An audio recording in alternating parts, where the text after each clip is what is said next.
অবশেষে শুরু হয়ে গেল ভেনেজুয়েলায় যুক্তরাষ্ট্রের সামরিক হামলা। নিশ্চয়ই আপনারা দেখছেন যুক্তরাষ্ট্রের সেই ভয়াবহ সামরিক হামলার দৃশ্য। একযোগে হেভি বোমবার ও আধুনিক যুদ্ধ বিমান, সামরিক হেলিকপ্টার এই হামলায় অংশ নিয়েছে এবং নিকোলাস মাদুরোর স্ত্রী সহ মাদুরোকে আটক করে নিয়ে গেছে মার্কিন বাহিনী। ক্রমবর্ধমান সামরিক উত্তেজনা ও বিদেশি চাপের মধ্যেই ভেনেজুয়েলার রাজধানী কারাকাসে চালানো হয়েছে ভারী বিমান হামলা। পরিস্থিতি দ্রুত নিয়ন্ত্রণের বাইরে চলে যাচ্ছে। কারাকাসে আল মায়াদিনের সংবাদদাতা জানান, রাজধানী জুড়ে একের পর এক বিকট বিস্ফোরণের শব্দ শোনা গেছে।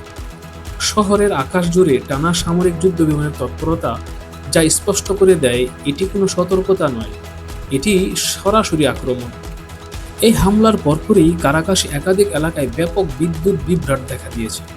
হঠাৎ অন্ধকারে ডুবে গেছে বসতি এলাকা, হাসপাতাল, যোগাযোগ ব্যবস্থা সবকিছু। এদিকে বলিভিয়ান প্রজাতন্ত্র ভেনেজুয়েলা এই হামলার জন্য সরাসরি মার্কিন যুক্তরাষ্ট্রকে দায়ী করে তীব্র ভাষায় নিন্দা জানিয়েছেন।